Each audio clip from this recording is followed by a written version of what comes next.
Hi, Collective. Welcome back to Ninth House Tarot. I'm Tanika, and we're going to get into part two of your soul contract with this person, okay? Their role and the lessons that you had to learn, okay? If you want to look at your role and the lessons that they had to learn, that is in part one, okay? And is already out, so go and check that out. But this one is all about their role and the lessons that you had to learn. So I just did this reading and lost it, so I'm just doing it again. It was so long, I want to cry. So yeah, maybe we'll see the same cards. It happens. Stranger things have happened. And so going to look at the overall energy of this connection, your lessons, then their role, and if we've got some time, we'll pull some tarot at the end as well. Don't forget to like, share, and subscribe, Collective, and let me know in the comments if you feel like this is your reading or if that is too personal. You can always drop me a DM on social media. I like to know who I'm connecting with. And check out popitreads.com for many ways that you can access me for personal readings. So Spirit, what is the overall energy here? The soul contract mending. Number 7, 50, well, it's 52, breaks down to a 7. Two more here for the soul. Yin, so yin came out. Oh, it came out. So this could be very similar energy. One more here. Let's see one more for the overall energy for this soul contract and what the collective was meant to learn by the book. And it came out crossing. Okay. Very similar energy already, I can see. At the bottom of the deck, you've got thinker and blessed.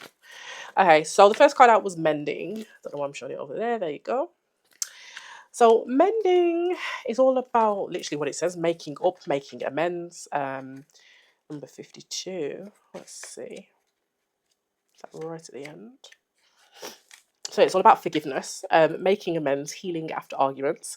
It says each time we are hurt and allow the hurt to pass through us without understanding and integration, we accumulate an unwanted burden. So this is like an incomplete cycle. This keeps us chained to the very things we need to heal. The pain, the memories, the echoes of resentment, and the arguments that we rehearse over and over. Now is the time for mending rifts, healing wounds, and letting go of the old hurts in order to reclaim your power. Now is the time to forgive, to release, to make peace, and to make amends to yourself and others. So, yeah, this soul contract here was to show you how to forgive, possibly, how to close cycles. Whether it's closing cycles for you or your family line, okay, your bloodline, knowing how to do that stops, learning how to not leave wounds open, cycles open, how to close them. So this could be up for review if it hasn't been already. In part one, we talked about a soul contract that I was connecting reading for, that was currently or imminently about to go through tying up loose ends. So tracks. So yin. Number 2, it says the feminine principle of receptivity, letting someone else make the first move, gathering information and taking in cues, the art of conscious allowing. So knowing how to take a back seat, ultimately, knowing how to, plant the seeds that you want, set the foundations that you want, and trust that the universe will bring it to you. You're not chasing, you're not pursuing, you're not, like the yang energy, the masculine energy. So I could be connecting with the divine feminine. Like I said, this card came out in the first round, in the first lot of readings. And then you've got by the book, which came out on its side, which shows that it's a challenge.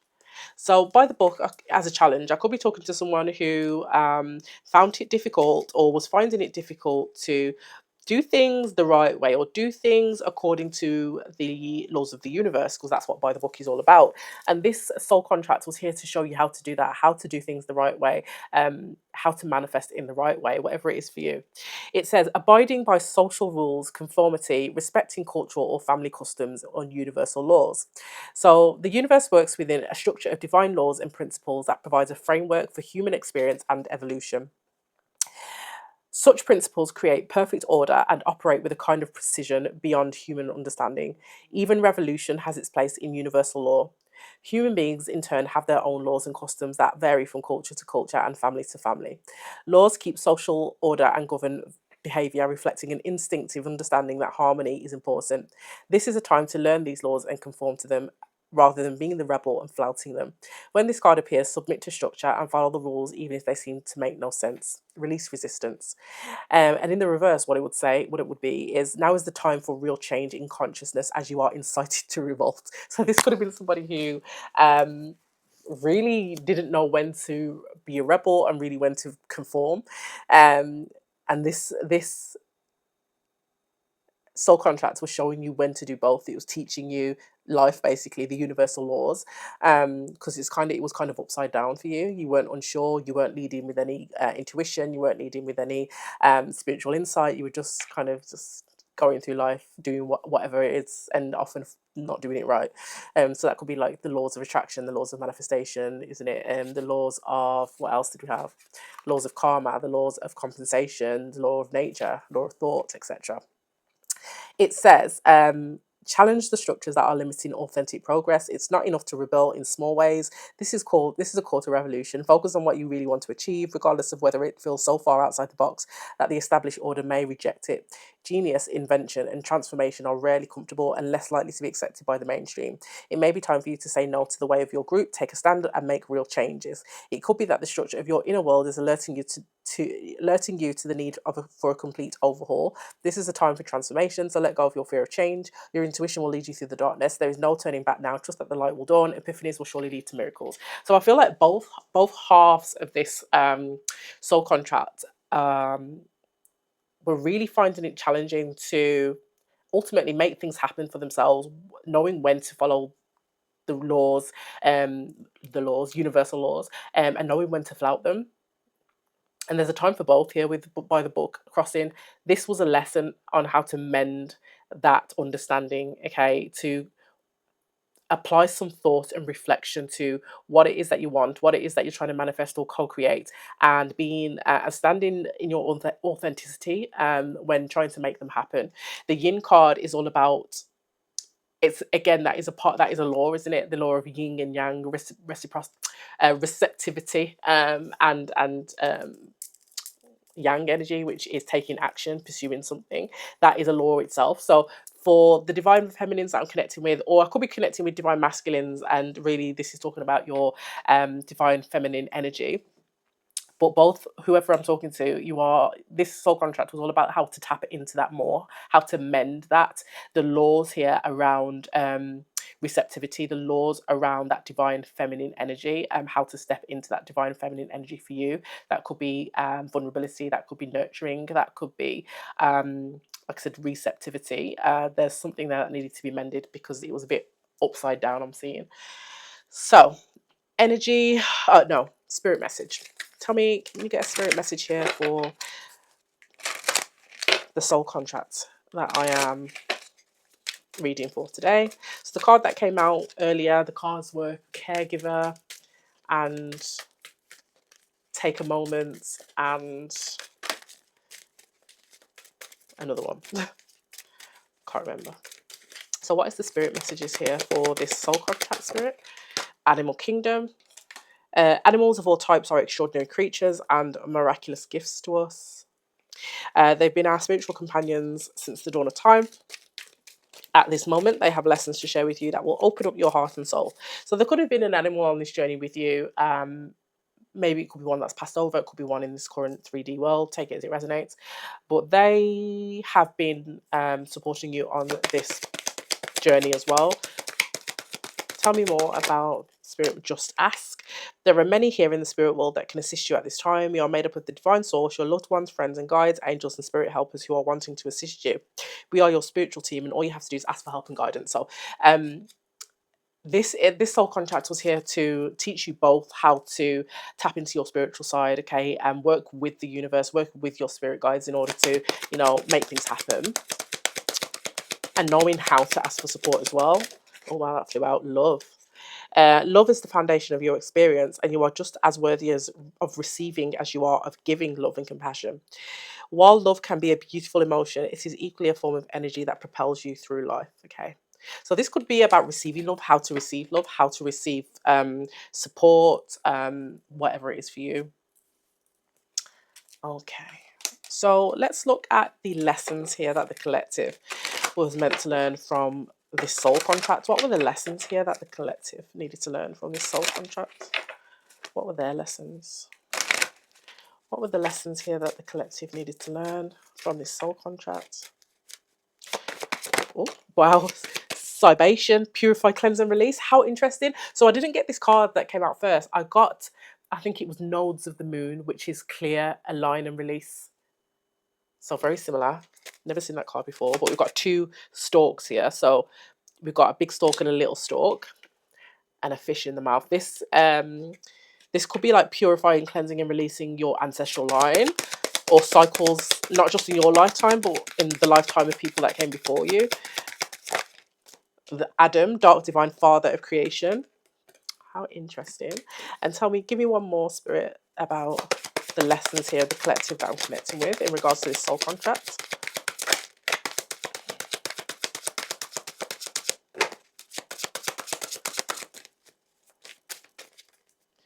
Can I get one more, please, Spirit? Lessons here. Ashira, mother of gods. So we got mother and father here. Okay, how interesting. So we've got Cybation. We're going to look at that. So that's number 39. Breaks down to an 11, no, 12, which breaks down to a 3. So that could mean something to somebody. But no, not sublimation, Cybation. Cybation, purify, cleanse, and release. Like a bountiful freshwater stream feeding into the depths of a river, you are continuing to empower the gold of your sun as you move toward obtaining the Philosopher's Stone. So increasing that knowledge is what I got at the end of the last reading as well. Without this natural process, the large bodies of water on earth will completely dry up. When the Cybation card appears in an oracle reading, your inner transformation requires clean fuel to stay embodied in your light. Just when you feel you have moved on, difficult or painful memories of the past can appear during this part of the process. Now is the time to sit with these emotions and allow them to be released from your consciousness. Taking time to practice self-care, physically crying and displaying your anger are all powerful ways to work through this phase. While emotional displays can be frightening at times, this is what is needed to stay on your path toward ascension. So it's all about knowing how to healthily release emotions, which was a similar energy to what I was getting in the last reading of, I think it was the Black Moon, Lilith and Cancer. I was teaching you guys. It was showing us that in this soul contract, you were being taught how to validate your emotions, step into vulnerability, step into nurturing, allowing people to love and to nurture you. And this is all about kind of releasing and processing emotions in a healthy way. So then we got Adam, dark divine father of creation. This card signals a time to heal your dark divine masculine shadow, a shadow that may originate with the father. So I got that as well. In regards to what this soul contract was supposed to highlight for you, collective. So dark divine masculine shadow, a shadow that may originate with the father, paternal ancestral patterns, and imbalances in relationships. Adam's story can show us the toxicity that can develop around power struggles between masculine and feminine, and why it is important to heal it within.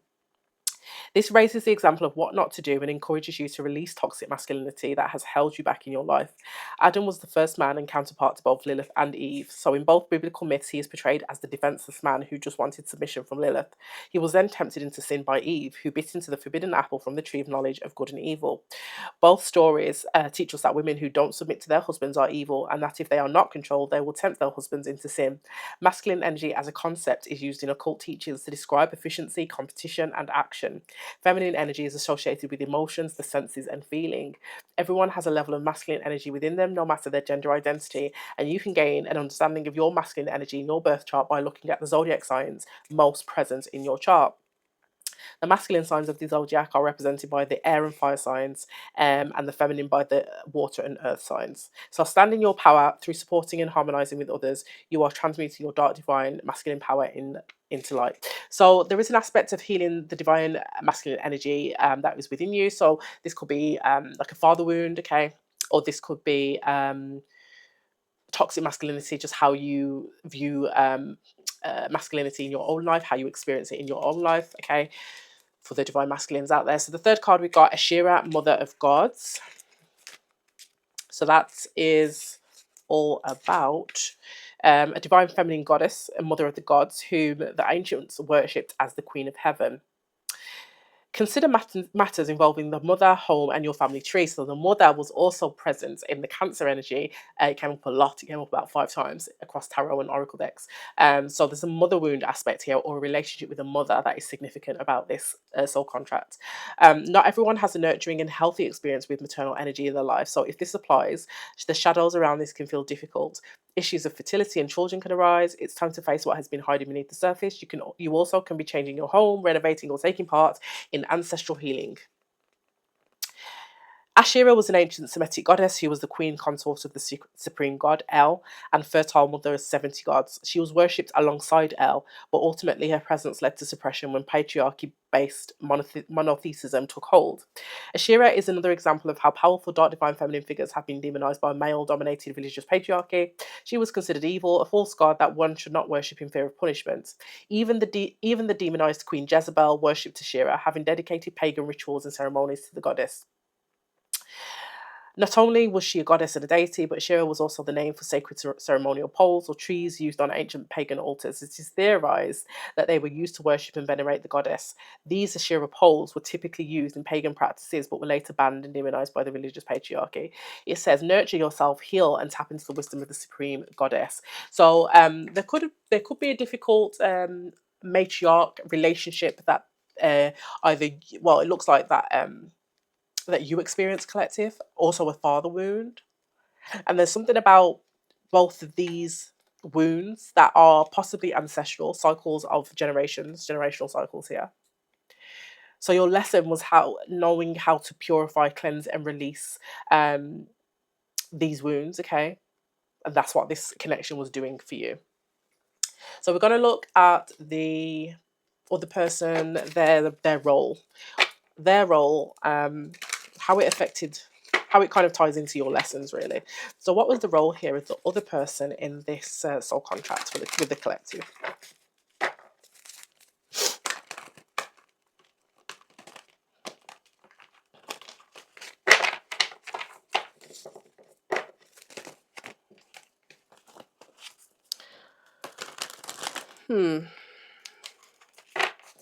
I feel like you were supposed to do something collective that was the first in your line to do it. The first in your line to do it. I really do. Okay, Spirit. What was the role here of the other person in the soul contract? What was their role? What was their role?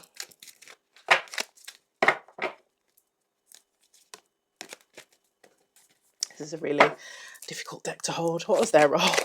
Spirit. Thank you. Hero. Okay, so this came out in the last reading. Hero or heroine. Their role was to show you that you are the hero of your own story. If you're somebody who waits for other people or other energies to save you, this soul contract has shown you that you have everything it takes, or at least you do now, to save yourself. King. So this is to show this person's role was as a king in the reverse. Okay, it came out in the reverse. So ultimately, they may have shown you excessive feelings of entitlement, rulership without restraint. Again, that is that father wound, that wound with authority.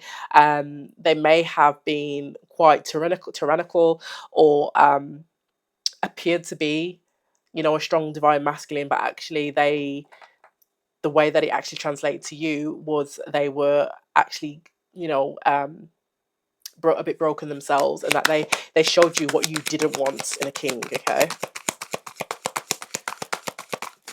they showed you what benevolent leadership didn't look like.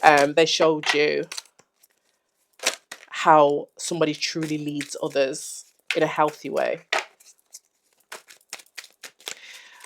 Okay, Spirit, one more here for what the other person in this soul contract, what their role was. They were there to show you what you didn't want, okay, from something. They may have stole from you, or just stole your energy, your time, creative ideas, possibly.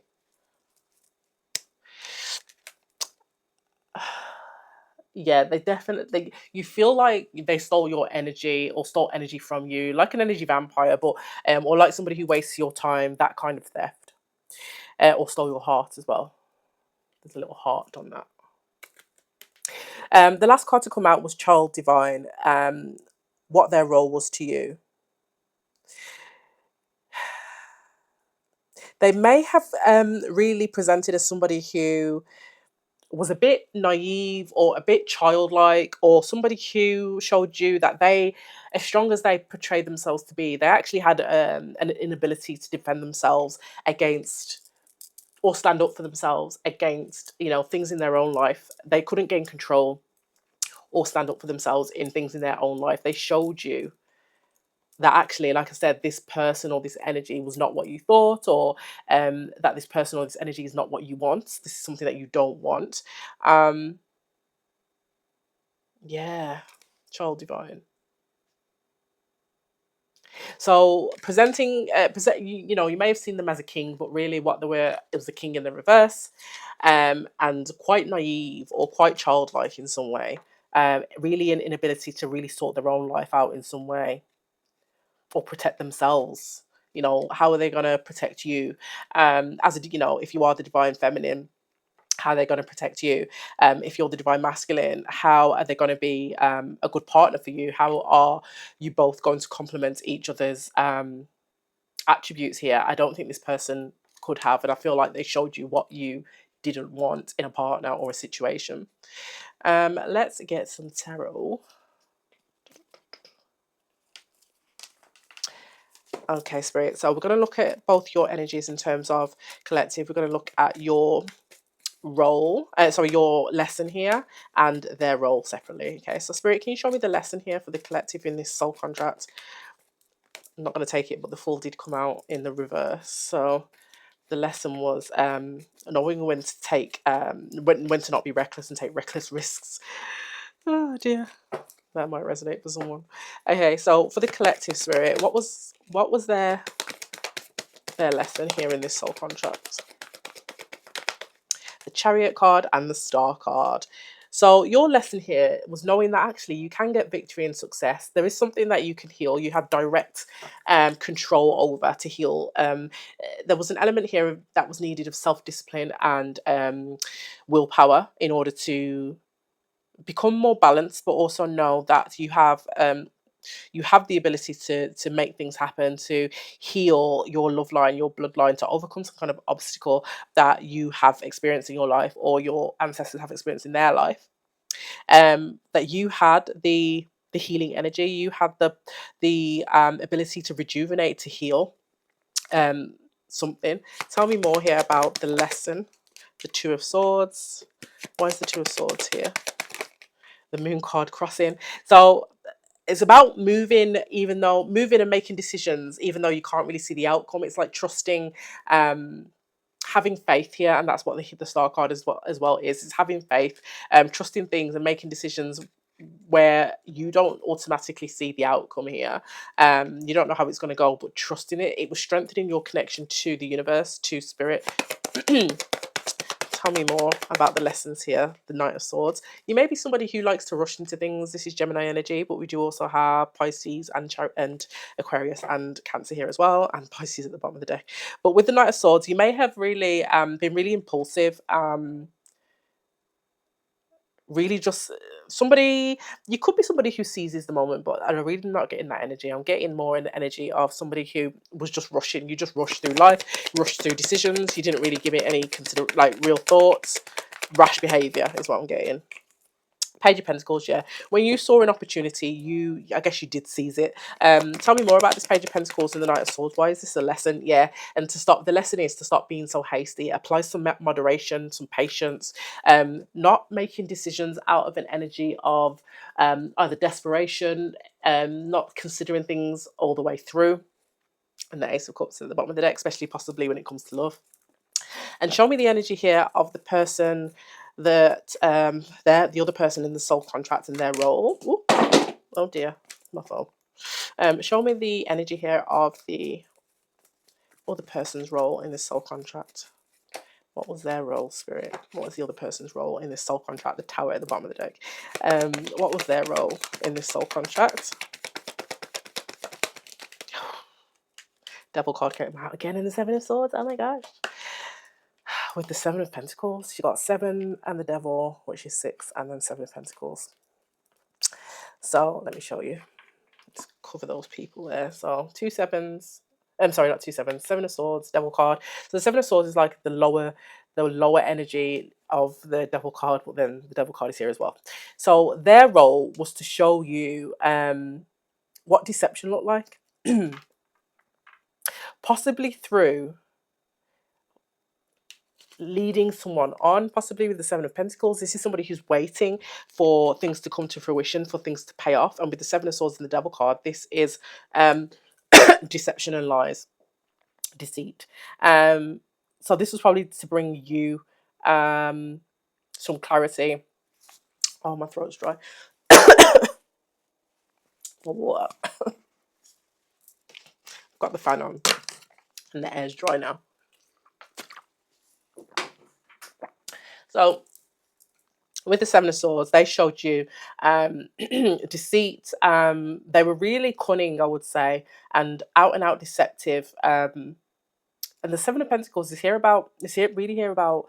It's representing for me like time or wasted investments. Tell me about the Seven of Pentacles. Oh, that was reversed. Okay, Four of Swords in the reverse. They could have led you on, and the reason that they did it, I don't think they were very upfront about it, but the reason that they did it is because they were trying to find some way to come out of something, really trying to find a way out of something and trying to strategize on how to come out of something. But come out of it in a way where they don't lose out. Maybe they don't lose out on an investment they made. They don't lose out on something that they've put time and energy into, but they weren't totally honest with that. So their role was to show you what true deception looks like not in the vein of innocence, but in the vein of someone trying to save you for later. Seven of Pentacles is that energy, trying to get you to wait for them in some regard, what that looks like. And also there's and really around that is an element of self-worth. Okay. Tell the Empress, as I say, self-worth, the Empress comes out. Yeah. I also think they knew or they know that you are the Empress, and that's why there was this element here of deception and trying to get you to wait or saving you for later or something. They were trying to figure something out in their own life, find some strength in their own life, heal from something in their own life. And it's a case for them, whether they communicated it or not, for them, it's kind of like, well, when I'm ready, when I'm healed, when I've sorted this out, Empress, they're waiting for me. So really what their role was to show you what that looked like, what it was there. They were there to show you your worth. Like, how long are you going to wait? How long are you going to let someone deliberately deceive you? Because I feel like even if they weren't vocal about this deception, I feel like you felt it. Because the moon card is over here in your energy, and the High Priestess was at the bottom of the deck when I pulled that card as well. So I feel like you are very perceptive and intuitive. Tell me more about this other person's role.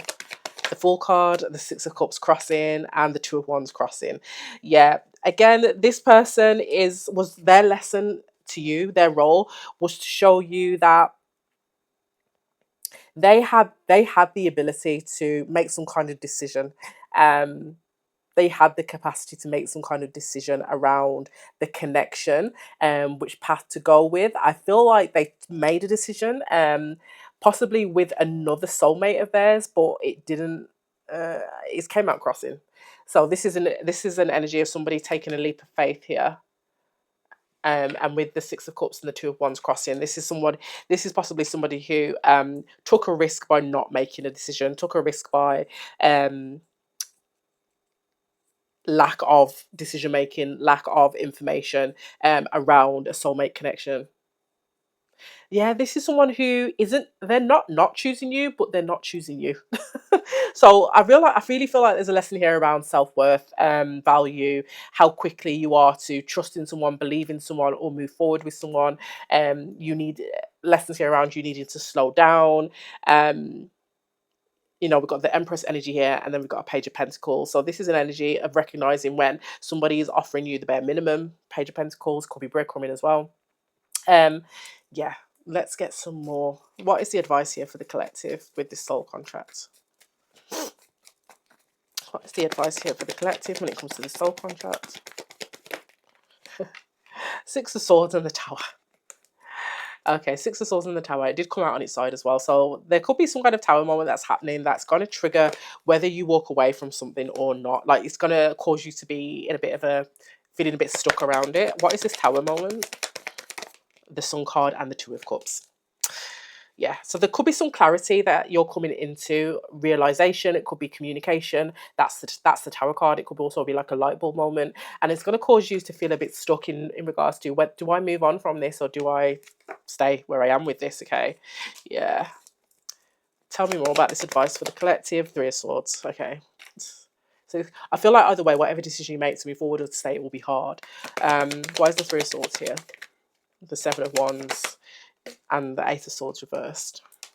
Yeah, the Three of Swords and the Seven of Wands. This is somebody who is very protective. Okay, very, very protective, fiercely so. Protecting their heart, not wanting to be heartbroken again. Yeah, actually, and the Eight of Swords reversed. This is somebody who is um not tying themselves up with any kind of overthinking, or even tying themselves up in a particular situation. This is somebody who is releasing or finding some kind of solutions. Okay, being solution orientated, taking control of this situation, because they don't want to get their heart broken again. So this is the advice from spirit. Like, you need to be very protective of your heart. Okay, very guarded in that regard, and also just like release any kind of overthinking and any kind of perceived control here. Just allow things allow things to unfold naturally, but definitely protect your heart here. Like, if somebody is not stepping up to the plate here in terms of what you deserve, okay, then Justice card at the bottom of the deck. Can't make it up. I do feel like with the Justice card and the Knight of Cups at the bottom of the deck and the High Priestess, I feel like you standing on business and protecting yourself will probably draw in an offer that is worthy of your energy, worthy of this Empress energy, whether it's from this person or a different situation or a different person. So I'll take it as it resonates. I have done this reading twice now. This is the second time, and my energy is like, it's tunneling out. So let me know in the comments if that resonates. Okay, guys, I'm going to stop. Like, share, and subscribe if you'd like a reading. Check out the description box on how to do so, and I'll see you in the next one.